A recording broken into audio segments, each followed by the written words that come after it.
Kalilu Tutagay, the chairman for the National Council for Civic Education and Democracy, provided an update on the progress, achievement, and obstacle encountered by the institution in its mission to educate Sierra Leoneans on their civic rights, duties, and responsibilities. Chairman Tutagay began by highlighting the significant gains made by the National Council for Civic Education and Democracy in raising awareness among citizens about their civic rights and responsibilities. Through various educational campaigns, workshops, and outreach programs, the institution has successfully reached a wide audience, empowering individuals to participate actively in the development and governance of their country.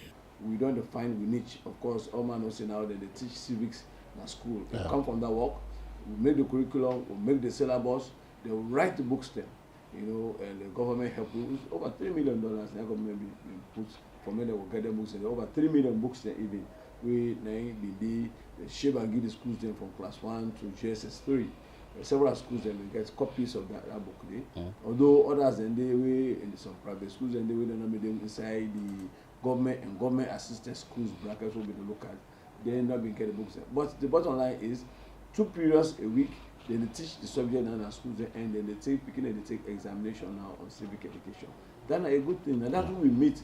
And unfortunately, if we don't lose out, the fact that the president will get the inspiration for Meko go start and back. That's a very laudable. Go down to credit, and everybody they talk about it. Now you go now say something happened. Now say people they know then people they not get civic education or now for course civic education when do that. All of that is an admission on the part of the citizenry that it is important for Moko to know rights, more compare their rights and then with responsibilities them, and Moko take rules them as citizens they will go play for make the country go before.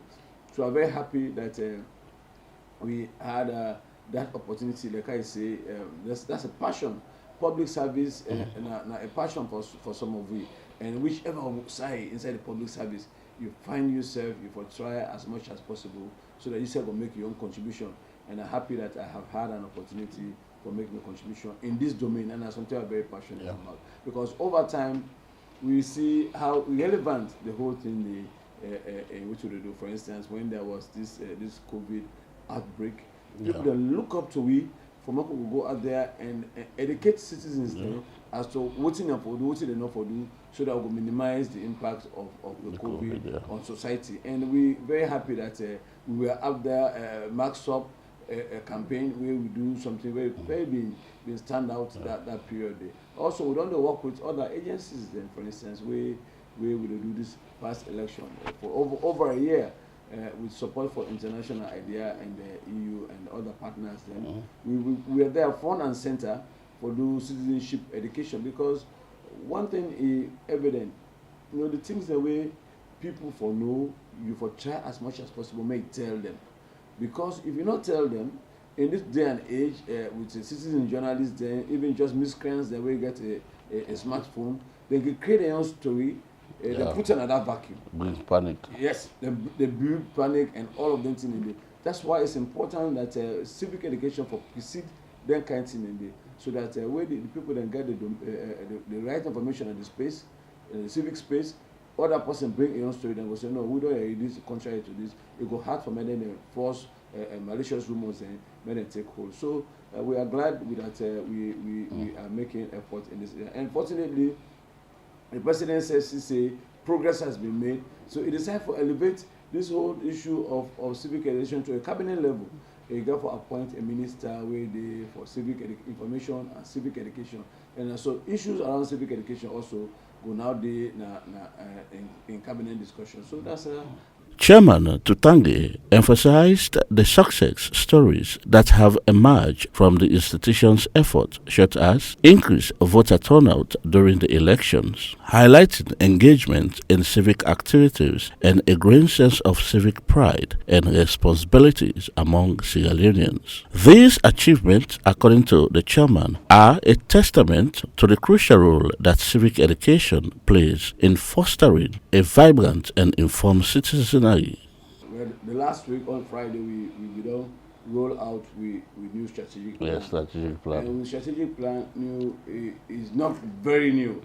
All we have done is we don't realign how we work on it because we don't, over the last 5 years, we don't get an experience say yes, civic education generally forget civic consciousness, the one we do towards the schools them is very good, and there are elements of all of the other one way the day inside.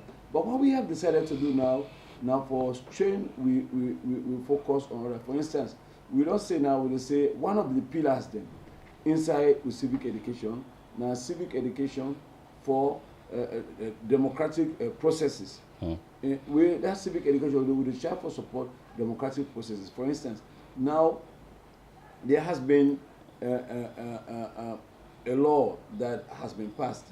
You understand? When are the electoral law 2022, or we'll go by this election or 2023, whatever it is. Yeah, 2022. Yeah. So what we were doing with that at that time, but because time being short, we actually try for many people then of Sierra Leone will understand and very well before come to the election. But the critical part we been very confusing now the PR system. So we laser focus on that element of the PR system for more people educate the public about that. Because what we do your survey, we find out say only about 30% of young people then we in the target population who want to participate, and they no more be know about the PR system. So what we do animation, we delete people that we text messages, we do street rallies and all of that. You know, we bring that element of them of that to the people of Sierra Leone, especially the young people that will be the target. Now we're not going for Sudan for wait no more until the next election before we do this. What we have done now in our strategic plan, all of those things, we're not about electoral education, we're not about the democratic process. All of that element, we are now consistently drawing up training programs then. So for CSOs, CBOs, community groups, we're involved in this process. Many all go know. Chairman Tutagay's update on the gains, successes, and challenges on the National Council for Civic Education and Democracy serve as a reminder of a crucial role that civic education plays in promoting democracy, good governance, and active citizenship in Sierra Leone. Despite the hurdles faced, Chairman Tutagay reaffirmed the institution's commitment to its mission and called for continued support and collaboration from all stakeholders to further enlighten civic awareness and participation in the country. For Star TV News in Freetown, George Elliott Sam reporting.